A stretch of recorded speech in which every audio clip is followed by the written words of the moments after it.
সাল- যেমন সালাম, সালাম দিলে কি নেকি পাওয়া সালাম। যায়, বা সালামের ফায়দা কি, উপকারিতা কি, কত নেকি? আসসালামু আলাইকুম দিলে 10 নিকি।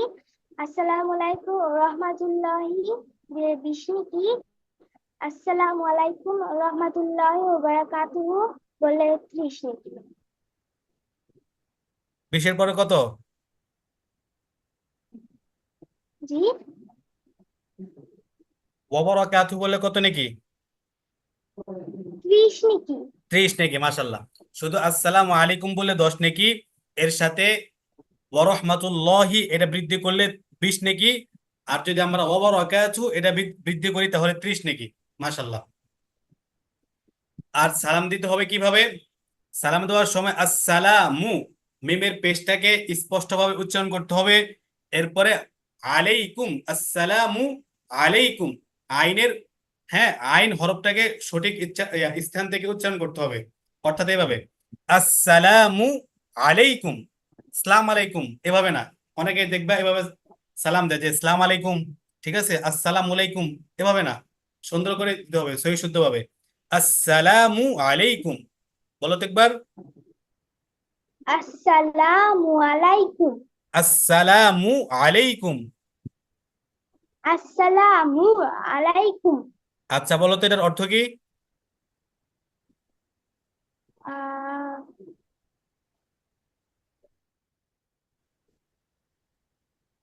সালাম মানে শান্তি, সালাম অর্থ কি? শান্তি। শান্তি। আসসালামু আলাইকুম অর্থ আল্লাহ পাক তোমার উপর শান্তি বর্ষণ করুক, ঠিক আছে। এরপরে যদি আসসালামু আলাইকুম ওয়া রাহমাতুল্লাহি, রহমত অর্থ তো কি? রহমত। আল্লাহ পাক তোমার উপরে উপরে রহমত দান করুক অথবা রহমত বর্ষণ করুক। এরপরে যদি বলি ওয়া বারাকাতু, অর্থ হলো আল্লাহ পাক তোমার উপরে বরকত দান করুক।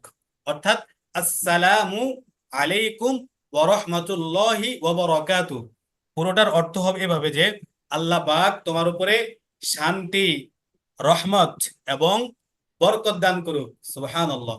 তিনটা দোয়া, কয়টা দোয়া? সুবহানাল্লাহ। 3টা। তিনটা দোয়া। তো সালাম অর্থ মানে কি? সালাম অর্থ দোয়া, সালাম মানে কি? দোয়া, ঠিক আছে। দোয়া। এটা হলো আমাদের ইসলাম ধর্মের এক, মানে একটা চমৎকার একটা কালচার অথবা কৃষ্টি, হ্যাঁ। আমাদের ইসলাম ধর্মের একটা শিআর বলে আরবিতে, অর্থাৎ নিদর্শন। এটা অন্যান্য ধর্ম, অন্যান্য ধর্মের যারা অনুসারী আছেন তাদের ভিতরে কি এত চমৎকার, ঠিক আছে, কমিউনিকেশনের সময়, মানুষের সাথে কথাবার্তা বলার সময় এত সুন্দর কোনো পদ্ধতি নেই যে কথাবার্তার শুরুতেই একজন আরেকজনের জন্য দোয়া করা, আসসালামু আলাইকুম, আপনার উপর শান্তি বর্ষিত হোক। এরপর অপরজন বললো ওয়া আলাইকুম আসসালাম, আপনার উপরে কি হোক? শান্তি বর্ষিত হোক।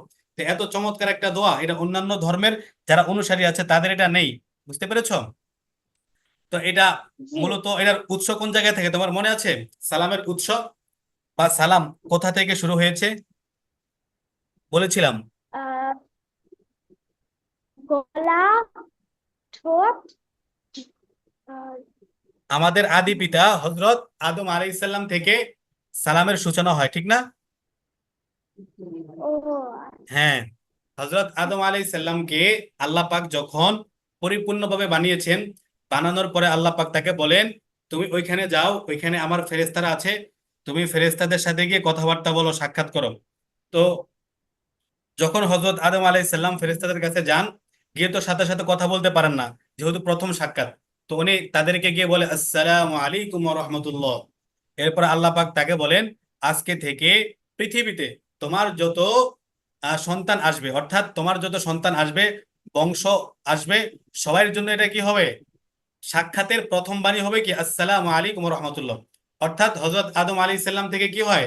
সালামের সূচনাটা হয়। বুঝতে পেরেছো?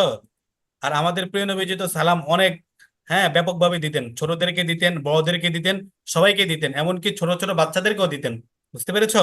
এখন আমাদের উচিত কি সকলকে সালাম দেওয়া, নিজের আম্মুকে দেওয়া, আব্বুকে দেওয়া, ভাই বোনকে দেওয়া, রাস্তায় বের হলে, হ্যাঁ, ছোটদেরকে দেওয়া, বড়দেরকে দেওয়া, যাকে পাই তাকে কি দেওয়া? সালাম দেওয়া। বুঝতে পেরেছো? সালামের আমলটা কি করবা ইনশাল্লাহ আজকে থেকে?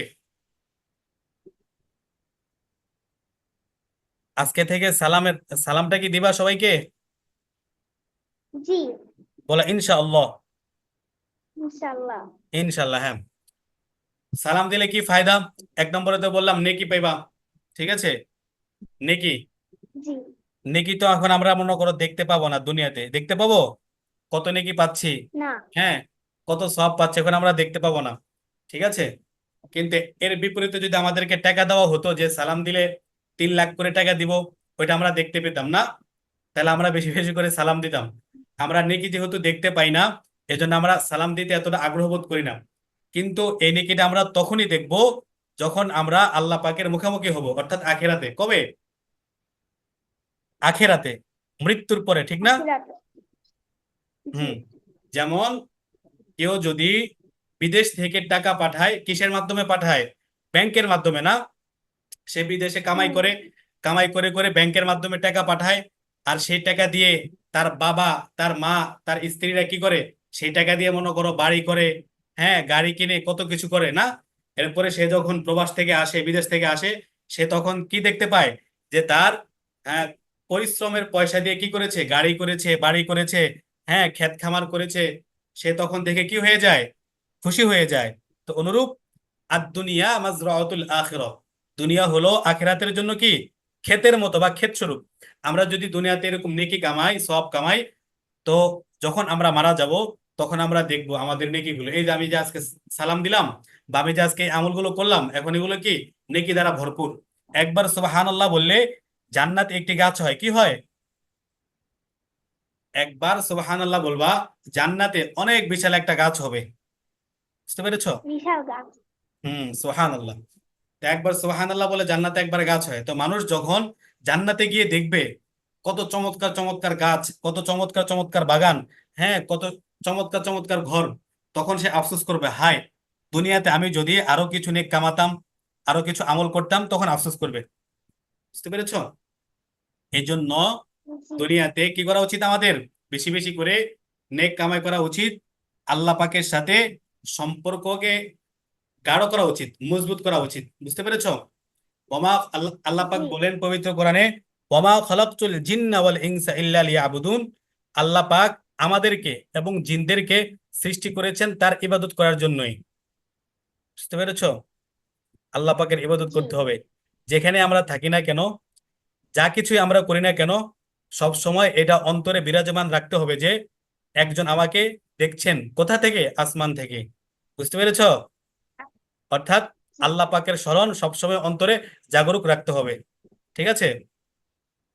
যে ব্যক্তি জি, আল্লাহ পাককে ডাকে, সে আল্লাহ পাকের সাথেই থাকেন। বুঝতে পেরেছো? তো এই জন্য বেশি বেশি করে সালাম জি, দিবা। সালাম দিলে আল্লাহ পাক তোমাকে রহমত দ্বারা, বরকত দ্বারা, শান্তি দ্বারা আবৃত করে রাখবেন। তোমার অন্তরকে পরিষ্কার, পরিচ্ছন্ন এবং কালিমা মুক্ত করে দিবেন, ঠিক আছে? অন্যের অন্যেরা তোমাকে ভালোবাসতে বাধ্য হবেন, অর্থাৎ যাদেরকে তুমি সালাম দিবা তারা তোমাকে ভালোবাসতে, মহব্বত করতে তারা কি হবেন? বাধ্য হয়ে যাবেন। আর যারা সালাম দেয় তারা নিষ্কলুষ, নিরহংকার, এবং তারা যে একটা পরিচ্ছন্ন অন্তরের অধিকারী, এটার কি করে? প্রমাণ বহন করে। এই জন্য বেশি বেশি করে সালাম দেওয়া। যারা বুজুর্গ ছিলেন, আল্লাহওয়ালা ছিলেন, তারা বলে বেশি বেশি এবং কি আগে আগে সালাম দেওয়া, এটা হলো অহংকার মুক্তির একটা উপায় বা আমল, ঠিক আছে? তো জি, বাসায় ঢোকার সময় যিনি গেট খুলে দিবেন তাকে কি করবো আমরা প্রথমে? সালাম দিব। সালাম দিব, মাশাল্লাহ। আমাদের বন্ধু বান্ধবীর সাথে যখন সাক্ষাৎ হবে, তখন অন্যান্য কথা বলার পূর্বে আমরা কি করব? সালাম দিব। সালাম দিব। অনুরূপ আমাদের শিক্ষক শিক্ষিকার সাথে অথবা আমাদের কোনো আত্মীয় স্বজনের সাথে প্রথম দেখাতে হবে কি? সালাম। ঠিক আছে, সালাম। আসসালামু কবলাল কালাম। অন্যান্য কথাবার্তা বলার পূর্বে সালাম দেওয়াটা কি ইসলাম সুন্নত, একটা ইসলামের চমৎকার একটা আমল। বুঝতে পেরেছো আদ্রা? জি স্যার।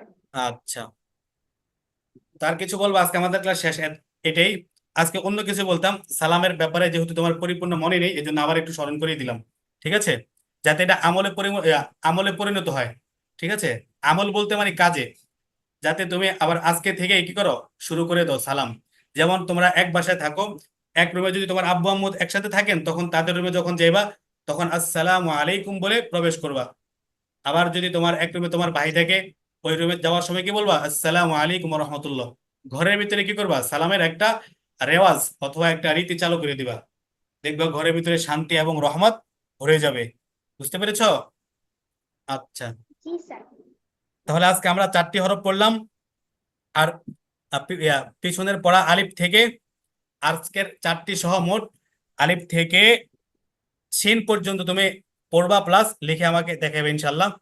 আর সালামের ব্যাপক প্রচার প্রসার করবা। ঠিক আছে? সালামের ফজিলত গুলা অন্যকে বলবা, তোমার বান্ধবীদেরকে বলবা, যাতে তারা এটা শুনে উৎসাহিত হয় অন্যকে সালাম দেওয়ার জন্য। ঠিক আছে? বাসা আলোচনা করবা। মূলত আজকের পড়া এতটুকুই। ঠিক আছে? তুমি কিছু বলবা?